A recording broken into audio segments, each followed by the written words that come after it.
साथियों, जय जोहार, जय मूलीवासी। साथियों, आदिवासी समाज के लोगों ने खनिज के लिए क्या क्या नियम बनाए हैं? कानून के रखवाले कौन हैं? समाज बनाम खनिज विभाग। साथियों, प्रत्येक गांव में सभी संसाधनों के लिए नियम कानून एवं हक अधिकार दिया गया है, जिससे कि प्राकृतिक संसाधनों का आवश्यक दोहन या विनाश ना हो, अनावश्यक दोहन एवं विनाश ना हो और पीढ़ी दर पीढ़ी प्रत्येक पीढ़ी के लिए उसका लाभ मिलता रहे। इसी को ध्यान में रखते हुए हमारे पुरखों ने खनिज के लिए भी कुछ मौखिक तौर पर नियम कायदे बनाए हैं, जिसे सभी गांववासी मानते हैं। यदि इसे नहीं मानता है तो वह है बाहरी, विदेशी, आर्य, ब्राह्मण या फिर उनकी सरकार। आइए हम इसे भी जानने का प्रयास करेंगे। नियम नंबर 1, गांव के परंपरागत सीमा अंतर्गत आने वाले समस्त खनिज संसाधनों पर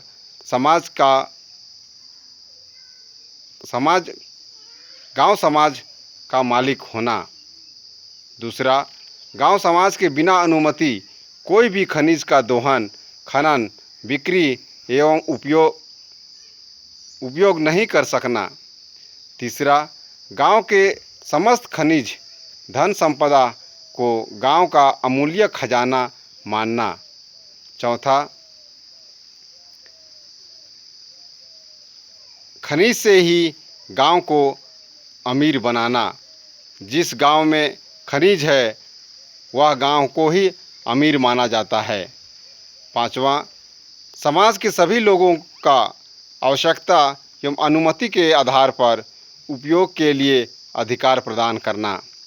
छठवां, गांव में पाए जाने वाले समस्त खनिज जैसे मिट्टी, बालू, पत्थर, मुरूम, गेरू, चूही, कोयला, लोहा, बॉक्साइट, अभ्रक, सोना, चांदी, नमक, तेल इत्यादि का संरक्षण, बचाव एवं नियंत्रण एवं आय के स्रोत का पहला हिस्सा समाज के अधिकार में है, जिसमें आदिवासी समाज अग्रणी है। यानी सभी खनिज संसाधन आदिवासियों का है। सातवां, गांव के खनिजों के माध्यम से गांव की विभिन्न वस्तुओं, ज़रूरतों को पूरा करने का अधिकार। आठवां, खनिज संसाधन के बदौलत विभिन्न रोजगार, व्यवसाय स्थापित करने का अधिकार, जैसे लोहार, कुम्हार, सोनार, शिल्पकार, ठठेरा इत्यादि।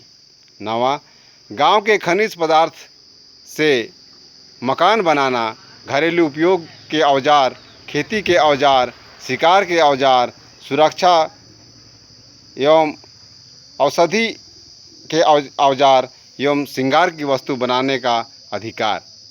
10वां, खनिज का इस्तेमाल कुदरत की देन के रूप में करना, नैसर्गिक अधिकार प्रदान करना। 11वां, गांव के सभी खनिज संसाधनों की सुरक्षा गांव के सभी लोग मिलकर करना।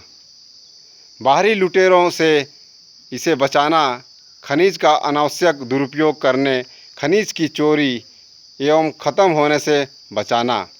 12वां, खनिज एवं उनसे होने वाले आय गांव को मिलना एवं इस आय से गांव का विकास कार्य करना।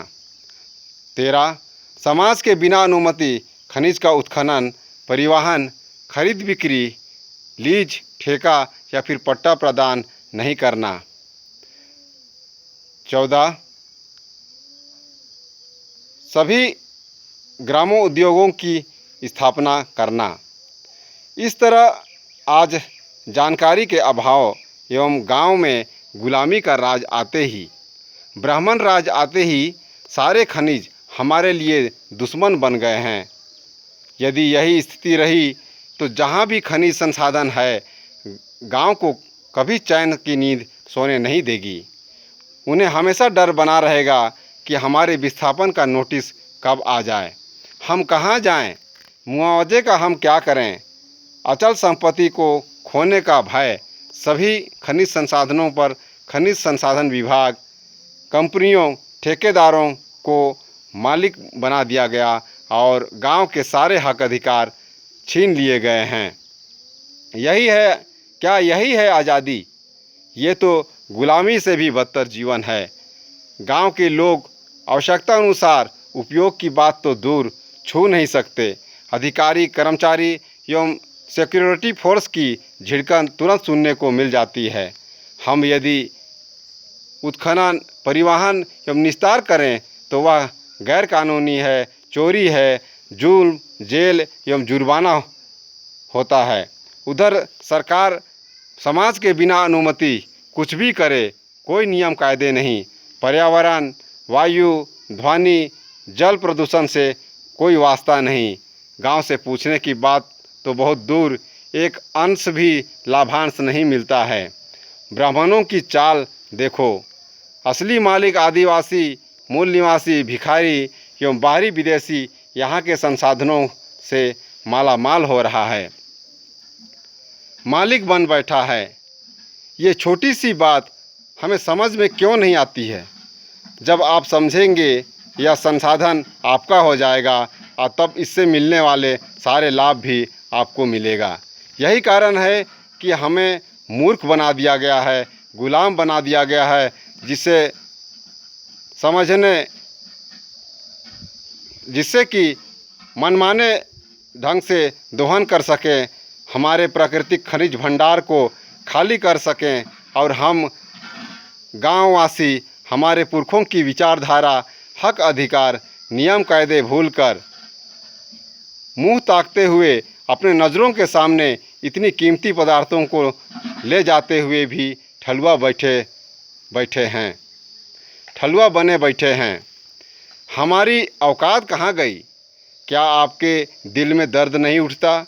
क्या आप इतने बुज़दिल हो गए हैं कि अपने आँखों के सामने इतने कीमती खनिजों की लूट या अन्याय हमें समझ में नहीं आ रही है? कुछ अवसरवादी लोग तो कंपनी अथवा विदेशी सरकार के सांठगांठ में आकर अपने ही धन को बाहर भेजकर अपने ही पैरों में कुल्हाड़ी मार रहे हैं और कुछ मजदूर साथियों ने अपना मजदूरी लेकर अपना किस्मत आजमा रहे हैं। उन्हें ये भी मालूम नहीं कि सब सानी भूसा के लालच में अपना बेशकीमती धन गैरों के हाथों लुटा रहे हैं। खनिज का पहला हिस्सा या भाग मालिक, दूसरा भाग मजदूर और उसके बाद ही तीसरा हिस्सा उद्योगपति का होता है। यदि यह किसको पता है, इसे कौन बताएगा? मूर्खता इतनी है कि इसे मानेगा भी कौन?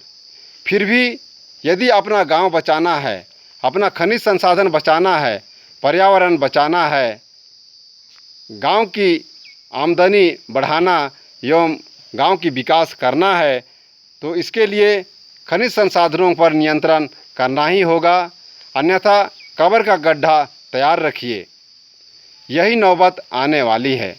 इसलिए 5वीं अनुसूचित क्षेत्र के अंतर्गत गांव-गांव में संसाधन नियोजन प्रबंधन समिति RPMC का गठन करिए, ग्राम सभा में प्रस्ताव पारित कीजिए एवं संबंधित अधिकारी को भेजिए और अपने गांव सीमा के अंतर्गत आने वाले समस्त खनिज पदार्थों पर नियंत्रण, निगरानी एवं कार्यवाही प्रारंभ कीजिए, क्योंकि अब बहुत देर हो चुकी है।